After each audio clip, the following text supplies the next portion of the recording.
What's up, my brothers? It's Wednesday, June 4th, 2025, and I'm Adrian, the recovered type 2 diabetic. Just another evening where I want to show you guys my blood sugars using my continuous glucose monitor. That's what it looks like right there. We're going to look at the interface. I'm going to show you in a 24-hour period, as I always do, what I ate and what my blood sugars have been. And if I do this every single day, you guys will get a good idea of what it looks like to beat insulin resistance, what it looks like to reverse type 2 diabetes, at least the way I did it. All natural without any supplements or medications, against all odds. A lot of healthcare practitioners told me it wasn't possible, that you got to get on the drugs, the metformin and stuff like that. But I don't know. I don't listen too well. I never have in my entire life. I always got to do stuff my way. And I hope I'm an inspiration to you guys to get off your asses and do something. I wanted to play around today with, I got ChatGPT open here, and I wanted to ask it a question. I was thinking about breaking up the monotony of the channel, these videos. I hope to go live pretty soon. I'm only 9 subscribers away from hitting 50, and that's going to help me go live. And that's going to be really exciting. And one of the things I thought to keep things interesting is to ask ChatGPT some questions. So I'm going to turn it on and we'll see how this plays out. Let's go. We'll do one question before we get into my blood sugar monitor here. Hey, ChatGPT, I was wondering if you can give me not a too long of an answer, but why is it that women take care of their health, especially when it comes to type 2 diabetes, a lot more than men do? Like, what's the story? Why do men wait till it's like the last moment or don't do anything about type 2 diabetes whatsoever? Sure, generally women tend to engage more with health and cultural factors. They often have more regular checkups, especially related to reproductive health, which can lead to earlier detection and management of conditions like type 2 diabetes. Men, on the other hand, may avoid seeking medical help due to societal expectations around toughness or fear of appearing vulnerable. This delay can make them less likely to manage their health conditions early on. Well, that's just crazy. How can we help men not do this anymore and actually get the help and treatment that they need? Encouraging open conversations about health, reducing the stigma around seeking help, and providing relatable role models can make a big difference. Also, promoting regular checkups and emphasizing the benefits of early intervention can help shift attitudes. Creating supportive communities where men feel comfortable discussing their health can also lead to better outcomes. Is erectile dysfunction linked to insulin resistance and type 2 diabetes? Yes, erectile dysfunction can be linked to insulin resistance and type 2 diabetes. Poor blood sugar control can damage blood vessels and nerves, reducing blood flow and affecting the ability to achieve or maintain an erection. Managing blood sugar levels can help improve these symptoms. Well, I've been waking up with an erection every single goddamn night. What does that tell you about me? Waking up with regular erections generally indicates good blood flow and healthy nerve function, which is a positive sign. It suggests that at least in this aspect, you're maintaining good vascular health. Keep up with the healthy habits. Even though I'm almost 50 years old, I'm like 9 months away, I think, from being 50. Age is just a number. Taking charge of your health now can make a huge difference in how you feel and function, no matter your age. All right, thank you so much. All right, I don't know, guys. I was just goofing off there a little bit, but I don't know if that would be interesting for people to, if you guys want to, like, bring your questions in. I can ask it some serious stuff, like literally. A friend of mine was on, and we were discussing with AI whether vitamin D, like, is it absolutely necessary? We think we did fiber as well. Where did the studies from fiber come saying that human beings absolutely need to have fiber? Can you find us the scientific data and give us links and stuff to it? Explain to us who the doctor was, how many humans this study was conducted on, and what's the opposing, the negatives and the positives of the whole thing, to try to hash stuff out. So I don't know. It could end up just being a big giant brain fart mess, but I think it would be kind of interesting to play around with. I don't know. You guys let me know. But yeah, let's go over my blood sugars today. And the one thing I can say which is interesting is that When I first started out, when I reversed type 2 diabetes back in 2023, I would see these people doing what I'm doing, where they're wearing a continuous glucose monitor and they're testing out foods, right? And they would only do it one time. And it never really occurred to me. I was like, you can't just go off one test to figure stuff out, right? So I've been doing a lot of tests. I completely forgot about this experimentation to do, but just recently I did 3 tests on a 50-gram protein shake, almost at the exact same time every single day, but it was the exact same quantities and nothing else on an empty stomach. And I got like 3 different results, and I wanted to share that with you guys today. This is the interface to my continuous glucose monitor, but also take you guys through the day to show you guys what I ate. So let me know too about those AI questions if that's something you guys would be interested in. But for now, let's see what I ate, and let's go to the continuous glucose monitor. Actually, before I do, the company I'm using has actually been really, really responsive. I don't want to release their name yet, because we are working on something, hopefully, here to get you guys a good deal on one if you guys want one. I don't have anything for sale, and I never really push anything for sale because I don't think you really need to buy anything to reverse type 2 diabetes. I mean, the only thing that I think is absolutely necessary, and I talk about it all the time, is a continuous glucose monitor. And the brand that I'm using is one of the only, if not the very few, that you're able to calibrate. So meaning most of them come factory preset. And I found where my blood sugars were like, it read 120 milligrams per deciliter. And I'm like, damn, blood sugar's high. So then I go use a glucometer, which is one of those finger prick things, to find out that my blood sugar is actually 99. I'm like, that's a huge difference, right? And you would say, well, what's the use of a continuous glucose monitor if you can't get accuracy? Well, all of them are, everything gets wonky. Even an A1C, I don't have time to talk about today, but if you went and got an A1C at your doctor's office and then walked in 10 minutes later and got another A1C, you would get a completely different results. So it's kind of hard. This just kind of gets you to an area where, you know, like a middle ground where you can kind of figure out, get a general idea instead of not knowing. But the recommendations from the American Diabetes Association and all that says that if your glucometer is off by a certain percentage, I think it was like 15%, it's acceptable. But what I like to do is I will do a finger stick, a glucometer, and then I'll calibrate my sensor and I'll work between the two until they both match up. And that's where I feel like I have 2 different devices that are saying the same shit. That makes me feel good. And that's why I like this company that I'm using, because you can do the calibration, if that makes sense. But the one thing I like is the customer response. Like, I had one of these fail on me. It's the first one in a year and a half that actually I think this is the second one. One of them actually hurt really bad, right? Not hurt like super painful, but it was just irritating enough where it just felt like I had something poking on me the whole time. And I finally ripped it off, said, you guys got to replace it. And they sent me a new one. Same thing with this last one. I had a faulty one and they sent me a new one within a couple of days. So they're very reliable, and I really hope to work with them. As I said, I don't like to sell anything on this channel because you can't charge for intermittent fasting. You can't charge for dietary change, right? This is all just free stuff that you can do, right? Nobody can charge you for exercise and fasting and stuff like that. And that's a lot of that's pretty much that's needed. But this gives you the window. This is like driving your car, right? The continuous glucose monitor. I always like to say it's like driving your car and all you have is a steering wheel, a gas pedal, and a brake, but you have no speedometer, odometer, and you have no gas gauge to tell you how much gas you have in your tank, right? And this gives you that window so you're able to see it.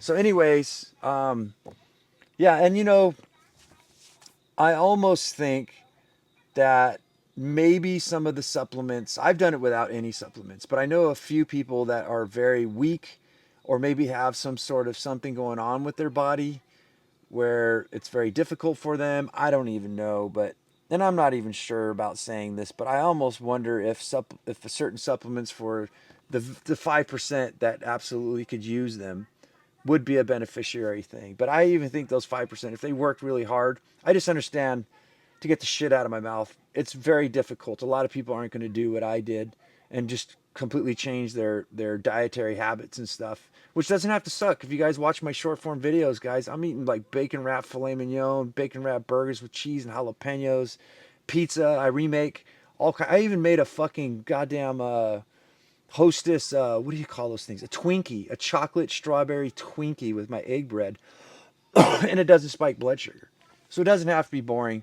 But I know some people, they don't have much self control or self will, and that's when I think the supplements may, in the far future, maybe I'd recommend them. But anyways, I don't know. Let me know what you guys think. Let's jump into this interface to the continuous glucose monitor and go over the details. All right, so this is that interface I was telling you guys about, and let me take you guys through the protein shakes. Let's do the protein shakes first. There's protein shake number 2. Let me take you to protein shake number 1.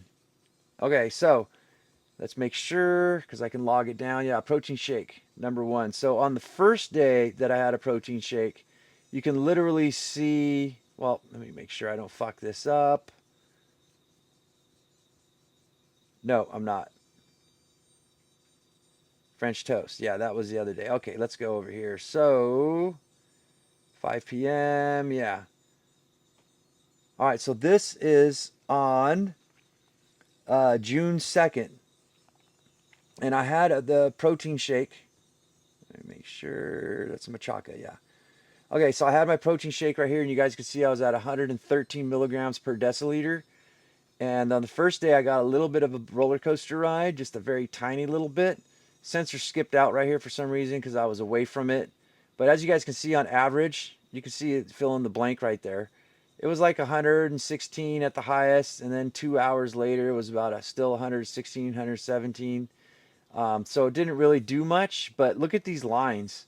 This is why I don't think you should just test something once, because I think any science-based test or testing of anything is never done once. That's just crazy. And the reason why I want to share this with you is if there's a food you think that you shouldn't eat because one guy tested it once, that doesn't really fly. You can have major differences like I'm going to show you today. So just to be sure, another protein shake. These are exactly the same too, and almost the exact same time. Look at this, like flatline. Nothing. Nothing at all. Right? Now let's go to this morning. And if I bring you in this morning, just to make sure it's a protein shake, yep, there we go, the exact same one. I did it 3 days in a row. Started out at around 104 and ended up peaking like 132. Looks like we went to 135. Now, I'm not too concerned about this because this was like about an hour and 15 minutes or so when it started, as you can see, and then my insulin kicked in and brought it right back down. So, and it was normal for many hours after that. But it's just the fact that you have these 3 different tests, exact same shit, just different results. So I thought that might be of some interest to you guys. I don't know. But yeah, before I move on through this whole day, let me finish explaining this thing here. This gray zone, this is the optimal glucose range, 120 milligrams to 80 milligrams. If you want to lose weight, that's what a lot of people use it for, so they don't spike up. But for us, for type 2 diabetics, this also helps you to keep in range. If you can stay from peaking or just not going to above 140, it'll help you lose weight and help you defeat type 2 diabetes. This is kind of an indicator. This is that gas gauge I was telling you about, or the speedometer. You know that, hey, you just were going 90 miles per hour and it didn't last very long and it came back down, because without this, with a finger stick, you get that one moment in time where this is like 5 minute intervals. As I move this thing, is every 5 minutes, 24/7, tells you everything that's going on. And that's why I don't really want to sell anything but a continuous glucose monitor for you guys. So yeah, had a shake. Well, when I woke up this morning at 7, probably something of interest for you guys too. I woke up at 95 milligrams per deciliter. Let me go back. Let's see. Let's go back like 3 nights ago. I just want to show you guys I did a 24-hour fast, and it really helps to control blood sugars. And this is the outcome of it. So yeah, this was Saturday, I believe. Let's go here. So about 6 p.m. This is 6/1. Yeah, let's start there. So at about 6 o'clock, I woke up at 107 milligrams per deciliter, right? This is on June 1st. Let's go to June 2nd.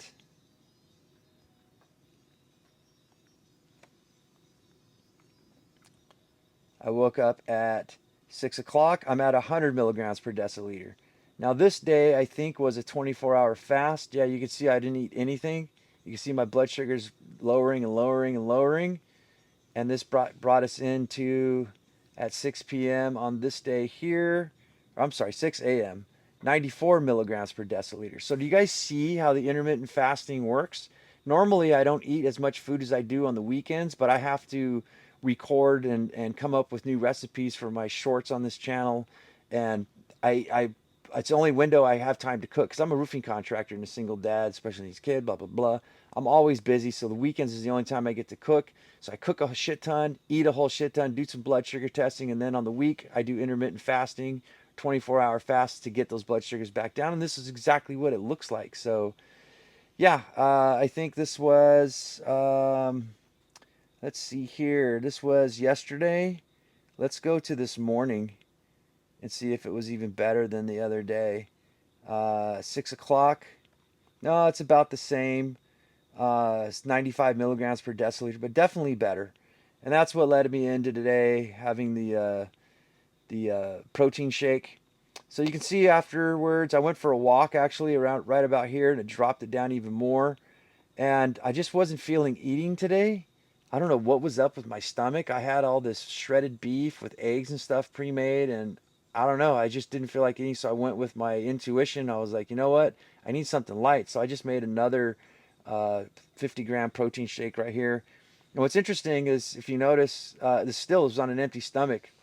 Look at the bump there. It's like what half? I think it. I went from 96 milligrams per deciliter to 112. Over here, I went from 104 all the way up to 135. Yeah, up to 135 at a high. So one of the important things is to remember is drinking your food first thing in the morning on an empty stomach is will spike your blood sugar most of the time. But you guys do see the other 2 days I didn't really have that problem, right?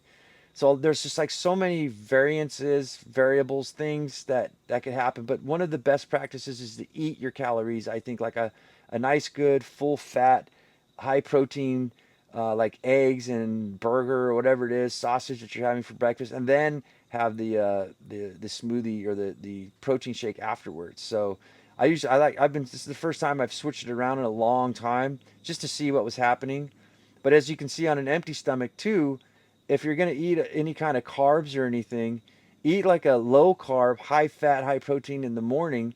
And then if you're going to have lunch like this, because you can see here the exact same protein shake, but less of a bump. So if you want to keep your blood sugars in optimal glucose range, try eating the carbs at lunch, right? Not at breakfast, not at dinner.